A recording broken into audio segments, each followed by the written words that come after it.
Tahun 2016 menjadi salah satu masa yang berat bagi Bang Yana.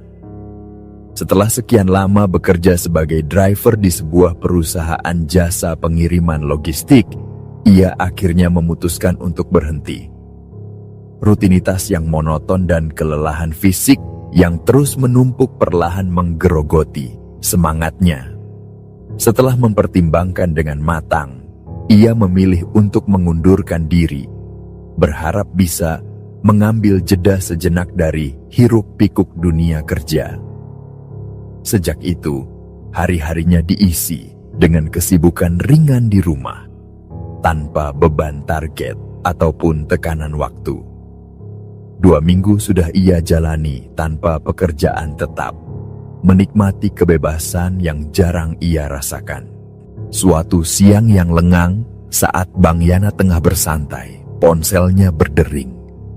Nama temannya, Daliman, muncul di layar. Bang Yana mengangkat telepon itu dengan malas, menyapa temannya, dan menanyakan ada keperluan apa. Daliman dengan nada sedikit mendesak, mengajaknya untuk menemani mengantar barang ke Cirebon. Mendengar tujuan yang cukup jauh itu, Bang Yana spontan merasa berat hati. Ia mencoba menolak halus, menyarankan Daliman untuk mencari teman lain yang mungkin bisa menemani. Namun, Daliman mengeluh bahwa tidak ada teman lain yang bisa diajak. Bahkan ia sempat menghubungi kenalan lain, tetapi hasilnya nihil. Daliman kembali menelepon setelah sekitar 1 jam, memohon dengan alasan tidak ada lagi orang yang bisa dia andalkan selain Bang Yana. Dalam hati, Bang Yana bergumul.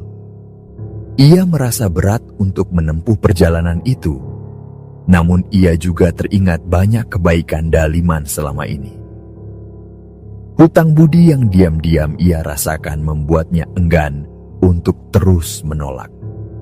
Setelah beberapa saat berpikir, Bang Yana akhirnya mengiyakan ajakan itu. Ia memberitahu Daliman bahwa ia akan bersiap-siap dan meminta Daliman menjemputnya di rumah. Seusai menutup telepon, Bang Yana segera bergerak. Ia mengganti pakaian, merapikan dirinya, dan mengenakan sepatu yang nyaman untuk perjalanan jauh. Meski hatinya masih sedikit enggan, ia tetap berusaha mempersiapkan diri sebaik mungkin. Menjelang pukul 5 sore, suara klakson mobil terdengar dari depan rumah. Daliman sudah tiba, siap dengan kendaraan yang akan mereka gunakan. Di dalam mobil, persiapan untuk perjalanan panjang sudah lengkap. Botol-botol air mineral, termos kopi, dan beberapa bungkus rokok yang menjadi teman setia mereka selama di jalan. Setelah bertegur sapa singkat, mereka segera berangkat. Langit sore itu memancarkan warna jingga keemasan, dengan bayang-bayang panjang yang terbentang di sepanjang jalan. Mobil melaju dengan kecepatan sedang, meninggalkan deru suara kota yang perlahan menghilang di belakang mereka. Di dalam mobil, suasana terasa santai. Mereka berbincang ringan, berbagi cerita tentang kejadian-kejadian kecil selama beberapa minggu terakhir. Tawa kecil sesekali memenuhi ruang kabin, menandakan keakraban yang sudah terjalin sejak lama. Angin sore masuk dari jendela yang sedikit terbuka, membawa aroma aspal panas bercampur dengan bau tanah dari ladang-ladang yang mereka lewati. Perjalanan terasa nyaman, dan Bang Yana sempat berpikir bahwa mungkin keputusan untuk ikut tidak seburuk yang ia kira. Mereka terus melaju di sepanjang tol Jakarta Cikampek. Cahaya sore mulai meredup, berganti dengan kerlip lampu-lampu kendaraan yang mulai memenuhi jalur tol. Meskipun sedikit lelah, suasana dalam mobil tetap terasa hangat. Kopi di termos perlahan berkurang, rokok berpindah dari bungkus ke jari-jari mereka, dan percakapan terus mengalir tanpa jeda. Setelah menempuh perjalanan sekitar 1 jam, Daliman mengusulkan untuk berhenti sejenak di rest area. Bang Yana setuju. Mereka butuh istirahat, mengisi bahan bakar, serta melemaskan tubuh yang mulai terasa pegal. Mereka membelokkan mobil ke arah rest area yang cukup ramai malam itu. Lampu-lampu terang menyambut mereka. Deretan mobil dan bis berjajar rapi, suara langkah kaki dan percakapan bercampur dengan musik-musik yang terdengar dari beberapa kedai makanan. Rest area itu tampak bersih dan terawat, memberikan kesan nyaman bagi para pelintas yang singgah. Setelah memarkirkan mobil, Daliman langsung menuju ke pompa bensin untuk mengisi bahan bakar, sementara Bang Yana memutuskan untuk ke toilet. Ia berjalan menuju bangunan utama rest area, melewati beberapa kios makanan dan gerai minuman. Udara malam mulai terasa lebih sejuk, dan langit di atas mereka sudah berganti warna menjadi kelam, bertabur bintang samar-samar. Saat mendekati pintu toilet, Bang Yana melihat sosok seseorang yang juga hendak masuk. Sekilas, ia mengira sosok itu adalah seorang ibu-ibu. Namun, ada sesuatu yang terasa janggal. Perempuan itu mengenakan semacam gamis panjang berwarna merah mencolok. Rambutnya panjang dan terurai, sebagian menutupi wajahnya, membuat Bang Yana sulit melihat dengan jelas ekspresi atau raut mukanya. Ia sempat berpikir bahwa mungkin itu adalah seorang pengemis atau yang lain. Bang Yana berusaha mengusir pikiran aneh yang sempat melintas di kepalanya, memilih untuk fokus pada tujuannya ke toilet. Saat di dalam, ia sempat berpapasan dengan seorang pria lain. Anehnya, pria itu seolah tidak melihat keberadaan sosok perempuan bergaun merah tadi, padahal posisi mereka sangat dekat.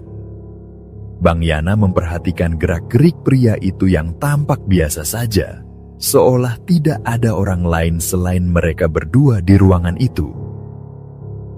Hatinya mulai diliputi rasa heran, namun ia menahan diri untuk tidak terlalu memikirkannya. Setelah selesai, Bang Yana mencuci tangan, memperhatikan sekali lagi ke arah sosok perempuan tersebut. Namun ia memilih untuk tidak berlama-lama. Ia keluar dari toilet, berusaha mengusir rasa tidak nyaman yang mulai menggelayut di hatinya. Dalam hati, ia bertanya-tanya, apakah apa yang ia lihat tadi benar-benar nyata atau sekadar ilusi akibat kelelahan? Bang Yana pun melangkah kembali ke mobil. Daliman sudah selesai mengisi bahan bakar dan tengah menunggunya di dalam kendaraan. Mereka berdua segera melanjutkan perjalanan, kembali ke jalan tol, menelusuri gelapnya malam yang perlahan makin pekat. Apa yang belum disadari Bang Yana saat itu adalah pertemuannya dengan sosok bergaun merah tersebut hanyalah awal dari malam panjang yang penuh dengan kejadian-kejadian aneh dan mengerikan yang kelak akan membekas dalam ingatannya seumur hidup. Malam itu semakin menua, membungkus langit dalam kelam tanpa suara. Lampu-lampu jalanan menjadi satu-satunya saksi bisu perjalanan Bang Yana dan Daliman yang terus berlanjut setelah singgah sebentar di rest area. Mobil melaju stabil di bawah langit malam. Suara mesin berpadu dengan deru angin yang masuk melalui celah kecil jendela. Ketenangan semu itu, tanpa disadari, perlahan berubah menjadi ketegangan yang tak kasat mata. Pikiran Bang Yana masih bergelayut pada pertemuan aneh di toilet rest area tadi. Sosok perempuan bergaun merah yang rambutnya menutupi wajah seolah terus menari-nari dalam benaknya. Meski ia berusaha keras mengabaikannya, rasa aneh yang menempel sejak di toilet itu tak kunjung hilang. Setiap kali matanya terpejam sesaat, bayangan gaun merah itu kembali muncul, menghantui pikirannya. Daliman yang duduk di kursi kemudi tampak santai. Sesekali mengunyah permen karet sambil bersiul pelan, mengikuti irama musik radio yang diputar pelan. Ia tak menyadari bahwa Bang Yana diam-diam mulai merasa resah. Di dalam kabin mobil, suasana seolah membelah. Di satu sisi ada ketenangan Daliman yang tak terusik. Di sisi lain ada kegelisahan Bang Yana yang semakin membuncah. Udara malam terasa semakin dingin saat mereka terus melaju, membuat Bang Yana merapatkan jaket tipis yang ia kenakan. Perjalanan yang tadinya terasa nyaman kini mulai terasa berat.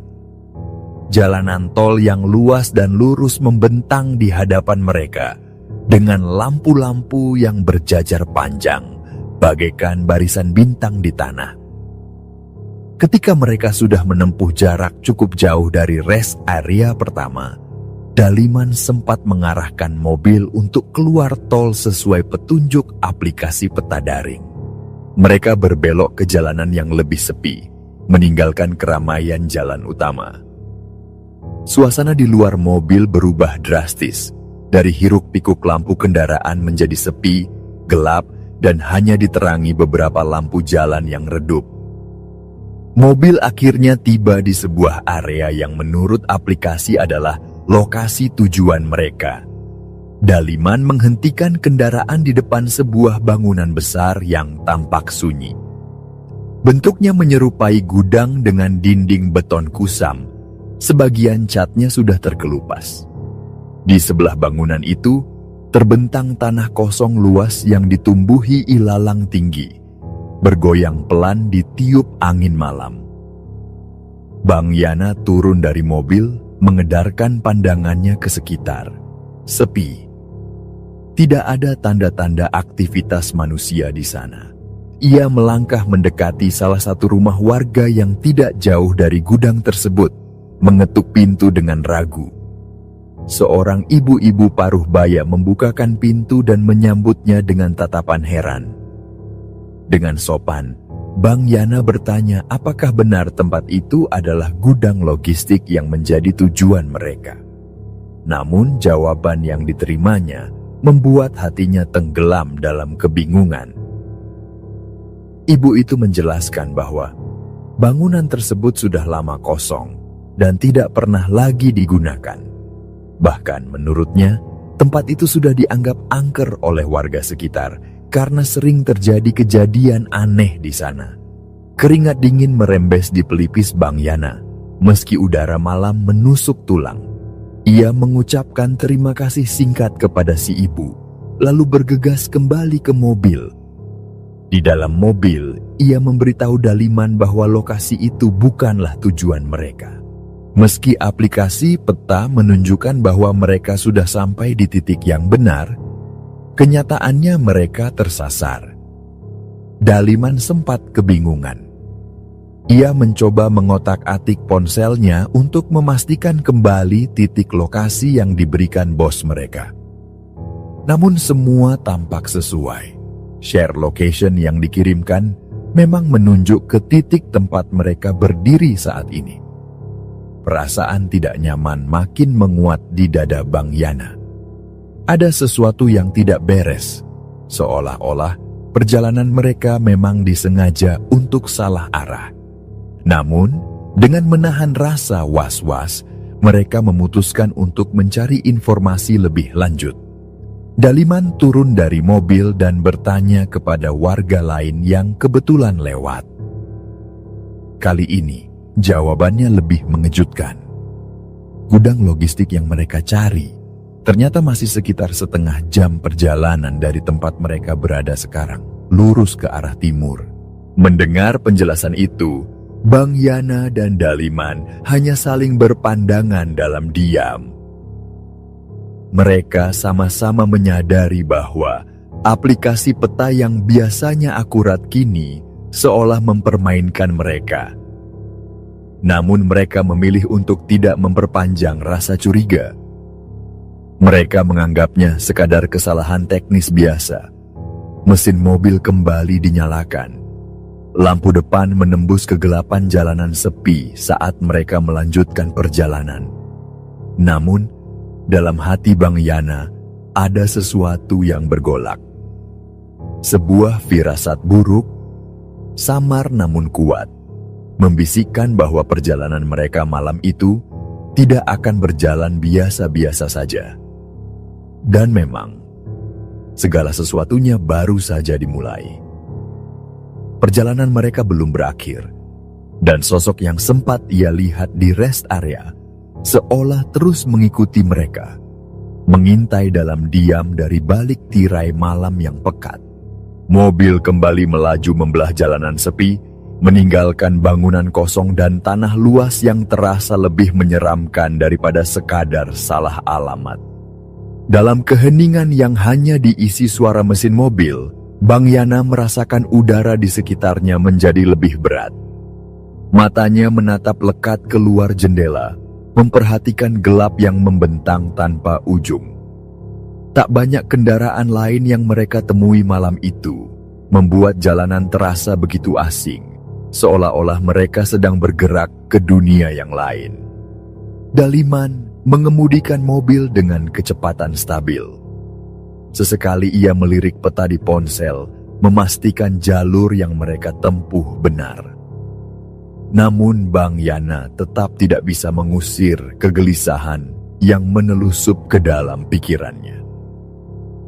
Bayangan tentang kesalahan arah, pertemuan aneh di rest area, dan kekosongan mencekam di gudang tadi bercampur menjadi satu, membuat hatinya tidak tenang. Sekitar setengah jam berlalu, sesuai dengan petunjuk warga yang mereka temui. Dari kejauhan, mereka mulai melihat deretan bangunan besar dengan papan nama yang sudah pudar warnanya.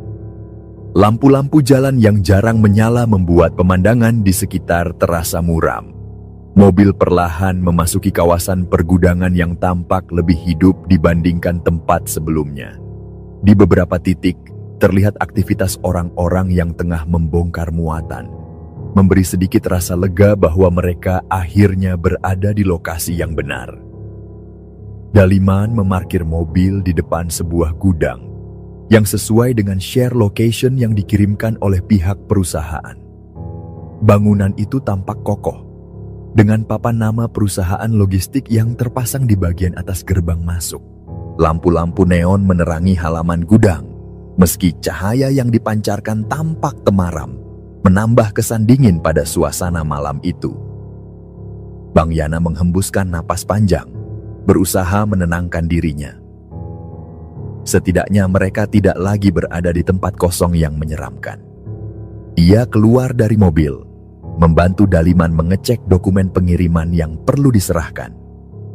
Sambil menunggu proses administrasi selesai, Bang Yana memutuskan untuk mencari kopi di warung kecil yang terletak tidak jauh dari area gudang. Warung itu sederhana, dengan bangunan semi permanen dari kayu dan seng.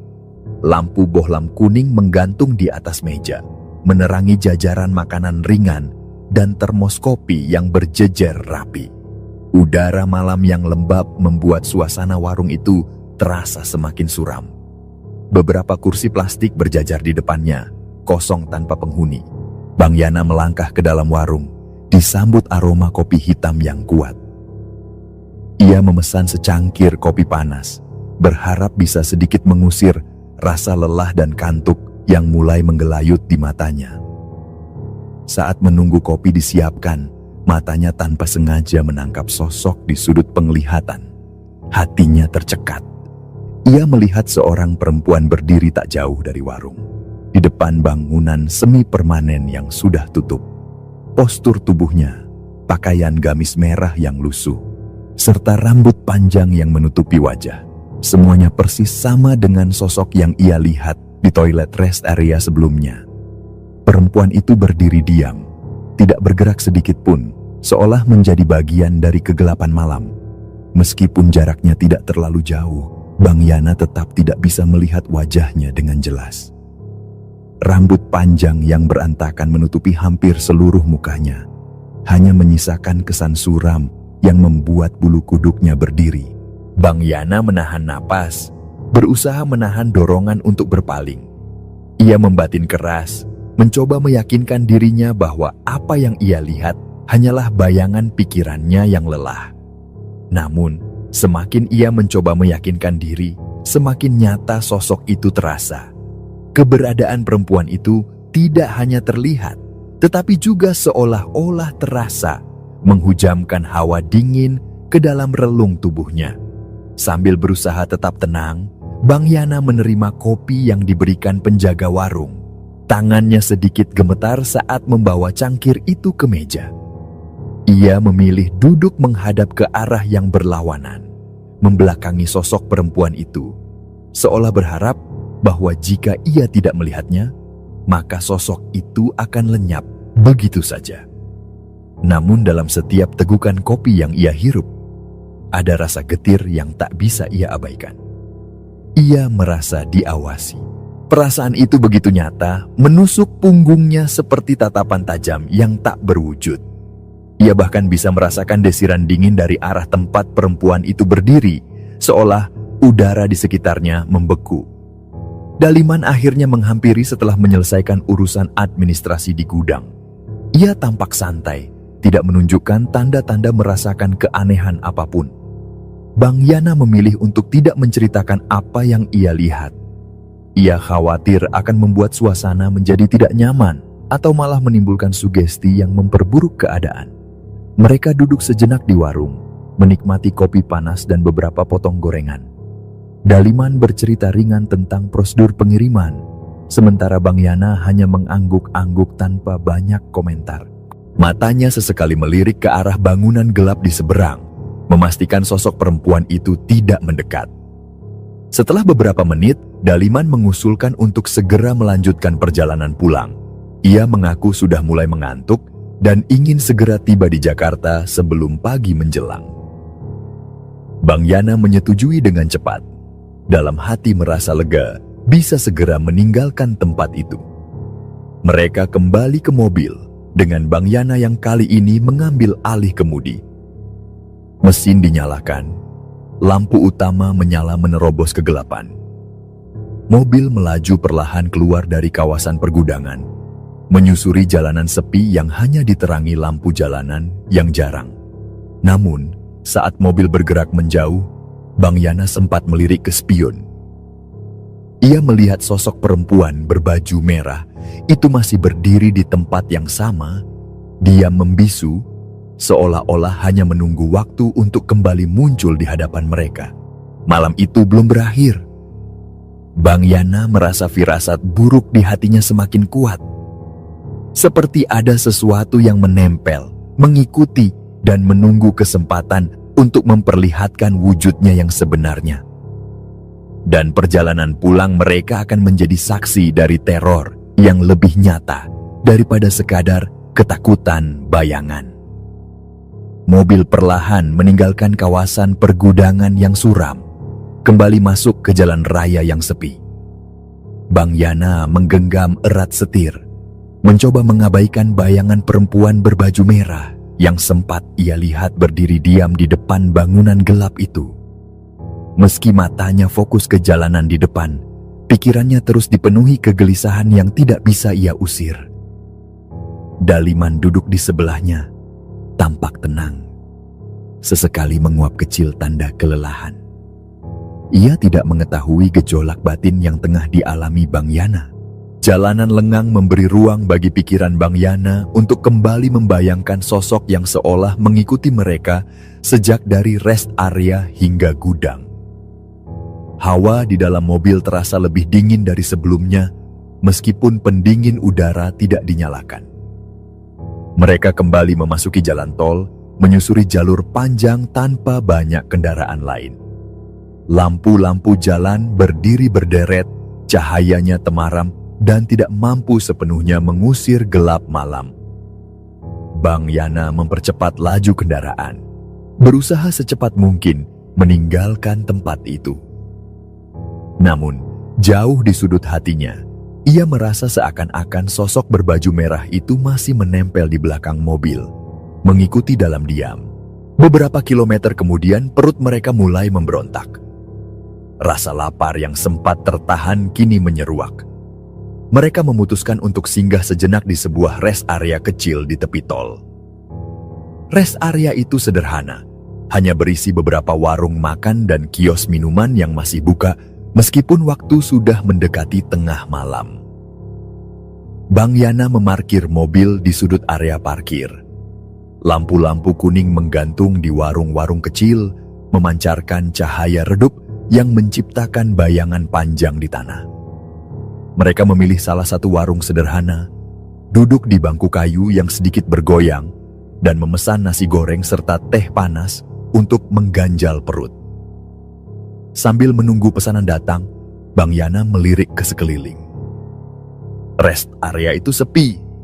Hanya ada 1 atau 2 kendaraan lain yang terparkir agak jauh dari tempat mereka duduk.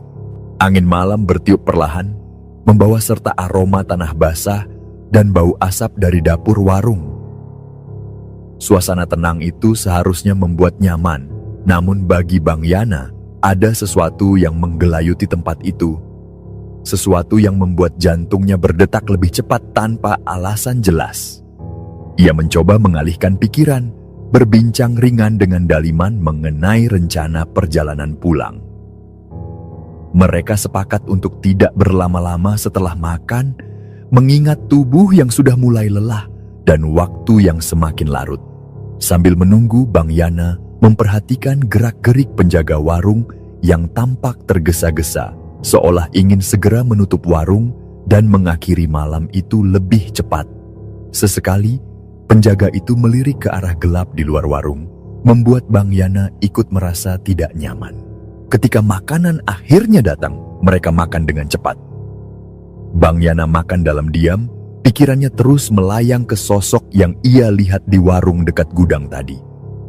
Ia bertanya-tanya, adakah kaitan antara kesalahan arah mereka, pertemuannya dengan sosok berbaju merah, dan rasa tidak nyaman yang terus menghantuinya sejak meninggalkan rest area pertama. Setelah selesai makan, mereka kembali ke mobil. Daliman menawarkan untuk bergantian menyetir, namun Bang Yana menolak.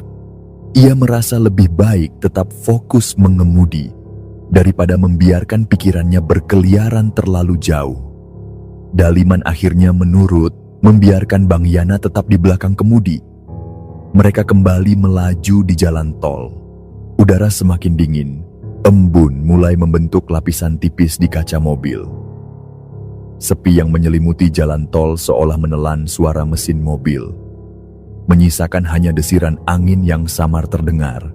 Dalam keheningan itu, Bang Yana berusaha keras tetap menjaga kesadarannya. Ia tahu perjalanan mereka masih panjang, dan perasaan aneh yang terus menguntit tidak boleh sampai mempengaruhi konsentrasinya. Namun perasaan itu semakin kuat, seolah-olah ada sesuatu yang bergerak mengikuti dari kejauhan. Bang Yana sesekali melirik ke spion, berharap tidak melihat apa-apa. Tapi di lubuk hatinya, ia merasa yakin bahwa apapun itu, makhluk tersebut belum pergi. Saat mobil melewati tikungan panjang, dalam sekejap, Bang Yana melihat sosok perempuan berbaju merah itu berdiri di pinggir jalan tol. Sosok itu berdiri membelakangi jalan, rambut panjangnya terurai lebat, gaunnya berkibar pelan ditiup angin malam. Sosok itu berdiri di tempat yang nyaris mustahil dijangkau manusia, di antara pagar pembatas dan jalur cepat tol. Bang Yana terkejut, namun ia berusaha menahan reaksinya. Ia menggenggam setir lebih erat, memfokuskan pandangannya ke jalan di depan. Ia memilih untuk tidak mengatakan apa-apa kepada Daliman, tidak ingin menambah kecemasan yang mungkin malah memperburuk keadaan. Mobil terus melaju, meninggalkan sosok itu di belakang. Namun dalam hatinya, Bang Yana tahu, ini bukan lagi sekadar halusinasi akibat kelelahan. Ada sesuatu yang benar-benar mengikuti mereka. Sesuatu yang tidak seharusnya ada di dunia ini. Dalam keheningan malam, di tengah jalanan tol yang sepi dan dingin, perjalanan mereka berubah dari sekadar perjalanan logistik menjadi pelarian sunyi dari sesuatu yang tak terlihat, namun begitu nyata. Malam masih panjang, dan teror yang mereka alami baru saja mencapai permukaan. Mobil terus melaju membelah gelapnya malam. Jalanan tol yang sebelumnya sesekali dilewati kendaraan kini nyaris kosong. Hanya suara mesin yang mendesir pelan, bercampur dengan deru angin yang menghantam bodi mobil dari segala arah. Lampu-lampu jalan berdiri berjauhan, menciptakan bayang-bayang panjang yang bergerak seperti sosok-sosok bayangan di kejauhan. Bang Yana, yang tetap berada di belakang kemudi, berusaha menjaga fokus meski tubuhnya mulai diliputi kelelahan. Daliman di sebelahnya sudah mulai terlelap, bersandar pada jok dengan kepala terangguk-angguk. Ketenangan palsu itu membuat Bang Yana semakin waspada. Ia tahu, sejak pertemuannya dengan sosok berbaju merah, sesuatu telah berubah dalam perjalanan mereka. Kilometer demi kilometer mereka lalui, hingga akhirnya Bang Yana merasakan sesuatu yang aneh. Udara di dalam mobil terasa lebih berat, seolah-olah ada beban tak kasat mata yang ikut menumpang bersama mereka. Setiap kali ia melirik ke kaca spion, perasaan tidak nyaman itu semakin kuat. Meski ia tidak berani memastikan apa yang mungkin terlihat di belakang. Dalam upayanya untuk mengalihkan pikiran, Bang Yana menyalakan radio, membiarkan alunan musik mengisi keheningan. Namun, suara musik justru terdengar jauh, seperti datang dari dunia lain. Ketegangan dalam hatinya semakin menjadi-jadi, hingga ia mulai membaca doa-doa pelan dalam hati, berharap perlindungan dari apapun yang mungkin mengintai. Beberapa kilometer setelah melewati rest area, pikiran mereka kembali memberontak. Kali ini bukan karena lapar, melainkan karena rasa kantuk berat. Bang Yana mengajak Daliman untuk kembali berhenti di rest area berikutnya, berharap bisa mencuci muka dan sekadar menggerakkan tubuh agar tidak terlalu mengantuk.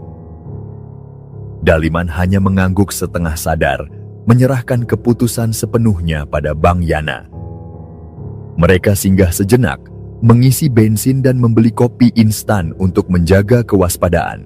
Setelah itu, mereka kembali ke jalan tol, melanjutkan perjalanan dalam keheningan yang semakin pekat. Malam benar-benar telah mengambil alih dunia. Tak lama setelah kembali ke jalur tol, saat Bang Yana sedang berkonsentrasi penuh pada jalanan di depan, sesuatu yang tak masuk akal terjadi. Dari kejauhan, ia melihat sosok perempuan berbaju merah itu lagi. Kali ini berdiri di pinggir tol, tidak jauh dari garis bahu jalan. Sosok itu berdiri membelakangi mereka. Rambut panjangnya tergerai, gamis merahnya berkibar diterpa angin. Bang Yana menahan napas, jantungnya berdetak cepat, denyut darah terasa memukul-mukul pelipisnya. Ia berusaha fokus, tetap menjaga kendali mobil, sambil membaca doa dalam hati dengan suara yang nyaris tak terdengar. Namun, semakin ia mendekat, sosok itu seolah bergerak perlahan ke arah jalur mobil mereka. Dalam hitungan detik, saat jarak sudah sangat dekat, Bang Yana melihat dengan jelas bahwa sosok itu kini menyeberang jalan, berjalan lambat tanpa memperhatikan kendaraan yang melaju ke arahnya. Refleks, Bang Yana menginjak rem sekuat tenaga, menyebabkan mobil melintir sedikit ke samping. Suara decitan ban bergema keras di malam sunyi. Tiba-tiba, dari belakang, terdengar suara benturan keras. Mobil mereka dihantam oleh kendaraan lain yang melaju cukup kencang. Tubuh Bang Yana terhentak ke depan, diikuti dengan rasa sakit yang menjalar di seluruh tubuhnya. Dalam kekacauan itu, sekilas ia sempat melihat sosok berbaju merah itu berdiri di tengah jalan, memandang ke arah mereka dengan kepala sedikit miring, rambut tetap menutupi wajahnya. Segalanya terjadi begitu cepat. Kesadaran Bang Yana mulai mengabur, dunia seolah berputar di sekelilingnya. Suara-suara menjadi samar, pandangannya mengabur. Ia merasa tubuhnya kehilangan keseimbangan, seperti melayang ke dalam kehampaan. Ketika akhirnya ia sadar, Bang Yana menemukan dirinya sudah berada di rumah sakit. Tubuhnya diperban di beberapa bagian. Kakinya dijahit dengan belasan jahitan, pelipisnya luka, dan beberapa gigi depannya copot akibat benturan keras. Rasa sakit menyengat setiap kali ia mencoba bergerak. Dalam kondisi setengah sadar, keluarganya memberitahu bahwa ia telah mengalami kecelakaan di jalan tol. Pengendara yang menabraknya mengatakan bahwa Bang Yana mendadak mengerem di tengah jalur cepat, tanpa alasan yang jelas. Tidak ada seorang pun, selain Bang Yana sendiri, yang melihat sosok perempuan menyeberang jalan malam itu. Daliman yang duduk di sampingnya saat kecelakaan hanya menceritakan bahwa ia terbangun karena benturan, tanpa sempat melihat apapun yang menjadi penyebab rem mendadak itu. Baginya, kecelakaan itu murni kesalahan Bang Yana yang tiba-tiba menghentikan mobil tanpa peringatan. Namun Bang Yana tahu, ada sesuatu malam itu yang tidak bisa dijelaskan dengan logika. Ia yakin sosok berbaju merah itu memang nyata, bukan halusinasi akibat kelelahan. Sesuatu telah mengikuti mereka, membawa mereka ke dalam jebakan yang berakhir pada kecelakaan ini. Sejak kecelakaan itu, sosok perempuan berbaju merah tidak lagi tampak. Namun bagi Bang Yana, teror sebenarnya belum berakhir. Ia merasa ada sesuatu yang belum selesai, sesuatu yang masih membayangi dalam diam, menunggu saat yang tepat untuk kembali muncul. Malam itu, di atas aspal jalan tol yang dingin, Bang Yana bukan hanya kehilangan kendali atas mobilnya, tetapi juga membuka celah bagi sesuatu dari dunia lain untuk masuk ke dalam kehidupannya. Hari-hari setelah kecelakaan itu terasa berat bagi Bang Yana. Tubuhnya penuh luka, gerakannya terbatas, dan pikirannya diliputi kecemasan yang tak berujung. Ia akhirnya dibolehkan pulang dari rumah sakit setelah beberapa hari dirawat. Namun ketenangan yang ia harapkan tidak pernah benar-benar datang. Saat kembali ke rumah, ia lebih banyak menghabiskan waktu di kamar. Kaki yang masih diperban memaksanya untuk bergerak perlahan. Luka di pelipis dan gigi yang tanggal menjadi pengingat nyata akan malam mengerikan itu. Namun yang paling mengganggu bukanlah rasa sakit fisik, melainkan bayangan tentang sosok perempuan berbaju merah yang masih melekat kuat di dalam pikirannya. Di rumah, suasana terasa berbeda. Meskipun rumah itu kosong ketika ibunya keluar, Bang Yana sering merasa seolah-olah ada yang mengawasinya. Setiap langkah kecil di lantai keramik rumahnya menimbulkan gema samar yang kadang terdengar seakan ada langkah kaki lain mengikuti.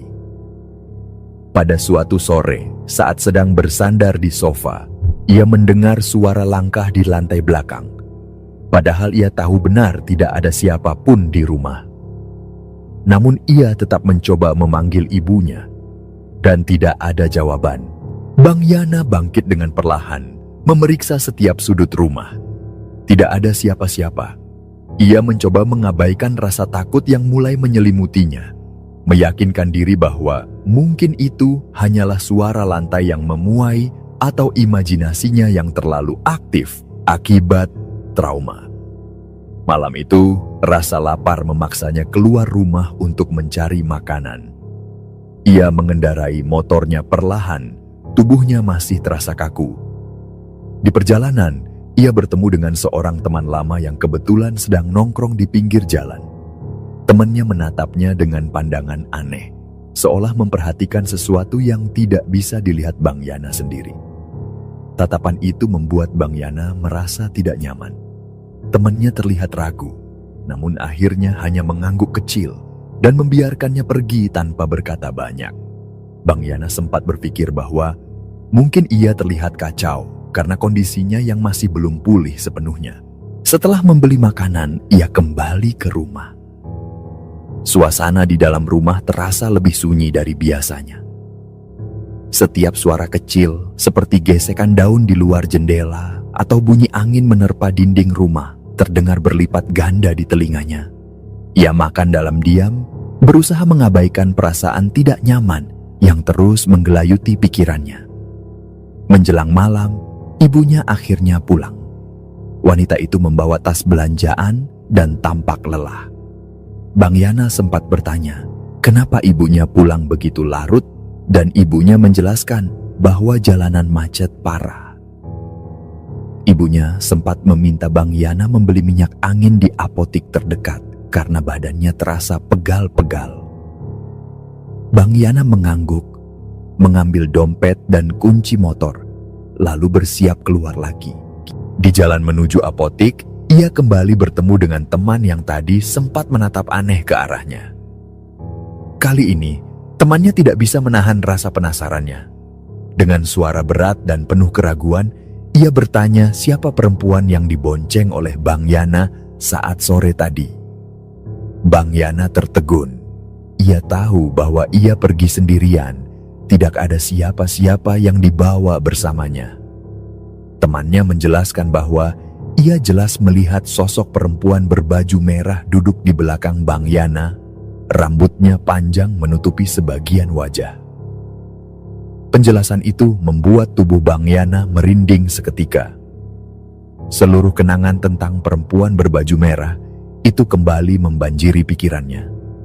Ia mencoba menahan ekspresi, berusaha tetap tenang di depan temannya. Namun hatinya sudah dipenuhi ketakutan yang sulit dikendalikan. Setelah menyelesaikan urusannya di apotik, Bang Yana kembali pulang. Dalam perjalanan pulang itu, pandangannya sempat menangkap sekilas bayangan sosok perempuan berbaju merah yang menyeberang jalan. Reaksi spontan membuatnya menarik rem mendadak. Keadaan lalu lintas yang ramai tidak memberi ampun. Suara klakson bersahutan dan sebuah mobil yang melaju dari belakang menabraknya dengan keras. Tubuh Bang Yana terlempar ke aspal dan dunia di sekitarnya berubah menjadi gelap. Saat kesadarannya perlahan kembali, ia mendapati dirinya terbaring di rumah sakit. Tubuhnya penuh luka baru, kaki yang sudah mulai membaik kembali diperban, dan luka di pelipis bertambah. Ia merasa tubuhnya seperti dihajar habis-habisan. Saudara-saudaranya yang datang menjenguk memberitahu bahwa kecelakaan itu terjadi karena ia mengerem mendadak tanpa sebab yang jelas. Pengendara mobil yang menabraknya mengaku bahwa ia tidak melihat apapun di jalan saat itu. Tidak ada orang, tidak ada halangan. Hanya Bang Yana yang tiba-tiba menghentikan motornya di tengah jalan. Semua penjelasan itu terasa semakin menyesakan. Bang Yana mulai sadar bahwa sosok berbaju merah itu bukan sekadar bayangan atau imajinasi. Sesuatu benar-benar mengikuti dan mencoba mencelakainya. Ia bertanya-tanya apa kesalahan yang telah ia perbuat hingga membuat makhluk itu begitu gigih memburunya. Waktu berlalu perlahan setelah kecelakaan kedua yang hampir merenggut nyawanya. Bang Yana menghabiskan hari-harinya dalam masa pemulihan di rumah dengan tubuh yang masih dipenuhi luka dan bekas jahitan. Namun, lebih dari sekadar rasa sakit fisik, yang menghantamnya jauh lebih dalam adalah beban batin yang sulit diungkapkan dengan kata-kata. Hari-harinya dipenuhi dengan keheningan yang tidak wajar.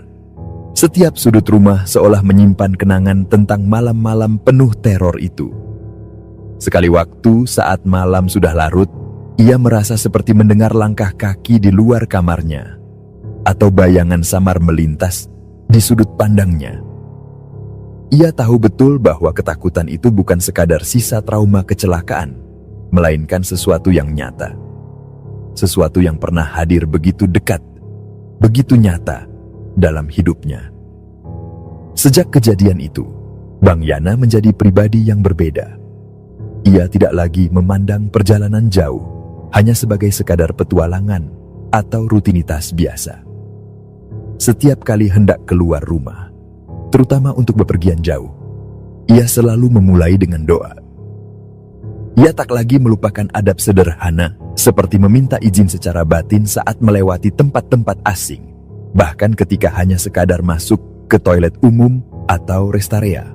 Dalam hati kecilnya, Bang Yana meyakini bahwa semua yang ia alami adalah bentuk teguran. Ia sadar bahwa dunia ini bukan hanya dihuni oleh manusia, tetapi juga oleh makhluk-makhluk lain yang tidak kasat mata, makhluk yang menuntut rasa hormat dari manusia yang melintasi wilayahnya. Kealpaan kecil, seperti tidak berdoa, tidak permisi, ternyata bisa menjadi pemicu bagi kejadian-kejadian yang tak terduga. Seringkali, di sela waktu istirahatnya, Bang Yana merenung tentang sosok perempuan berbaju merah itu. Ia mencoba mengingat-ingat, mencari tahu apakah ada satu tindakan yang tanpa sadar telah menyinggung atau mengganggu makhluk tersebut. Namun semakin ia mencari jawabannya, semakin ia merasa bahwa ada hal-hal yang memang tak perlu dimengerti sepenuhnya oleh manusia. Tidak semua misteri harus dipecahkan. Ada kalanya, manusia hanya perlu tunduk, menghormati, dan berhati-hati.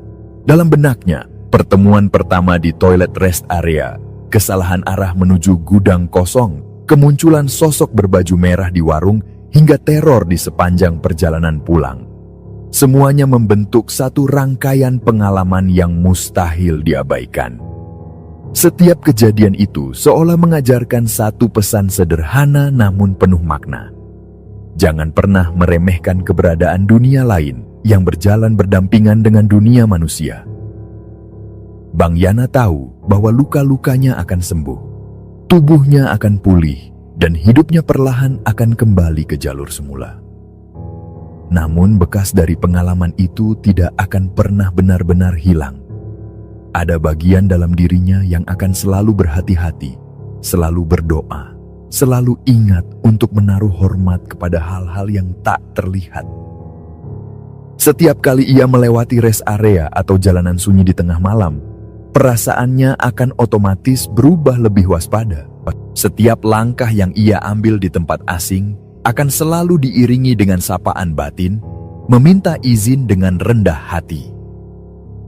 Ia tak ingin lagi mengulangi kesalahan yang sama, kesalahan kecil yang nyaris merenggut nyawanya. Kini, ketika ia duduk termenung di beranda rumahnya, memandang langit malam yang luas dan tak berbatas, Bang Yana merasakan ketenangan yang berbeda. Bukan ketenangan semu yang lahir dari ketidaktahuan, melainkan ketenangan yang muncul dari penerimaan. Ia menerima bahwa ada batas-batas yang tidak boleh dilanggar. Ada aturan yang tak tertulis antara manusia dan dunia lain. Dan ada rasa hormat yang harus selalu dijaga, dimanapun kaki berpijak. Perjalanan ke Cirebon itu, yang awalnya hanya dimaksudkan sebagai perjalanan biasa untuk membantu teman, akhirnya mengubah pandangannya terhadap hidup. Ia memahami betul bahwa di balik setiap perjalanan, ada kemungkinan bertemu dengan hal-hal yang tidak terlihat. Dan untuk itu, ia kini selalu menyiapkan hatinya dengan doa, dengan niat baik, dan dengan rasa hormat yang tulus. Malam itu, ketika ia menatap bintang-bintang yang berkelip di langit gelap, Bang Yana mengucap satu doa dalam hatinya. Bukan sekadar untuk keselamatan perjalanan-perjalanan berikutnya, tetapi juga sebagai bentuk permohonan maaf kepada apapun yang mungkin pernah ia ganggu tanpa sengaja. Karena ia tahu, dalam dunia ini, tidak semua hal bisa dilihat dan tidak semua makhluk bisa dipahami. Namun rasa hormat dan rendah hati adalah jembatan yang bisa menjaga keseimbangan antara dunia manusia dan dunia yang tak kasat mata. Dan sejak malam itu, Bang Yana tidak pernah lagi menganggap sepele perjalanan di bawah langit malam.